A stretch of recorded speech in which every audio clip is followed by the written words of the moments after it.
Everyone, कशा आहात तुम्ही? आय होप तुम्ही सगळे ठीक असतील, स्वस्थ असतील. तर मी आज बनवणार आहे पोहे.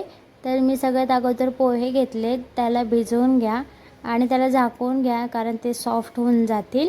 मग त्यानंतर एक टोप घ्या. एक टोप घेतल्यानंतर त्याच्यामध्ये 2 चम्मच तेल टाका. जोपर्यंत तेल गरम होत नाही तोपर्यंत शेंगदाणे टाकू नका. आणि माझ्याकडे भाजलेले शेंगदाणे होते तर मी भाजलेले शेंगदाणे टाकले त्याच्यामध्ये.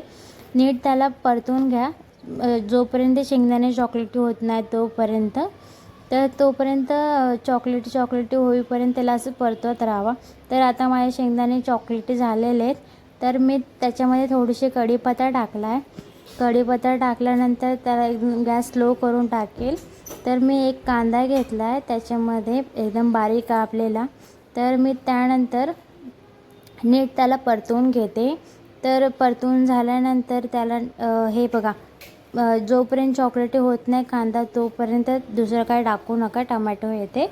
मग आता माझे ब्राऊन झाले ते कांदे. तर आता मी त्याच्यामध्ये टमॅटो टाकते 2 आणि 7-8 हिरव्या मिरच्या टाकल्यात. त्यानंतर हिरव्या मिरच्या टाकल्यानंतर मी त्याला नीट परतून घेणार आहे. जोपर्यंत टमॅटो सॉफ्ट होत नाही तोपर्यंत. मग टमॅटोमध्ये थोडंसं मीठ टाका कारण ते सॉफ्ट होऊन जातील. मग त्यानंतर थोडीशी मी कोथिंबीर टाकले त्याच्यामध्ये. कोथिंबीर टाकल्यानंतर मी थोडीशी हळद पण टाकणार आहे. तर हे झालं की तर हे बघा सॉफ्ट झालेत. मी हळद आणि मीठ पण टाकून घेतलं आहे. आणि मी जे आता भिजलेले पोहे होते ना ते मी आता त्याच्यामध्ये थोडं ॲड करणार आहे. हे बघा पोहे मी ॲड केलेत आणि माझे पोहे किती सॉफ्ट झालेत हे बघा.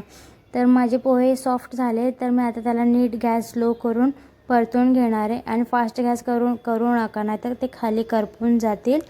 तर आता हे सॉफ्ट झाले आहेत.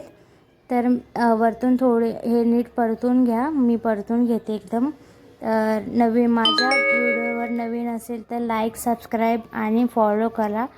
तर त्यानंतर मी तुमच्यासाठी नवीन टिप्स घेऊन येणार आहे व्हिडिओमध्ये. तर लाईक करा, मला सबस्क्राईब करा. तर मी नीट परतून घेतलं आहे त्याला. हे बघा नीट परतून घेतलं आणि गॅस स्लोच करा.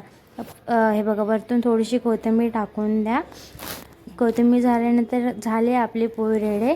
तर हे पोहेचे थोडेसे फोटो काढलेत मी. वरतून कांदे पोहे बनवलेत. मग बारीक कांदे टाका त्याच्यावर आणि लिंबू पिळून घ्या. मग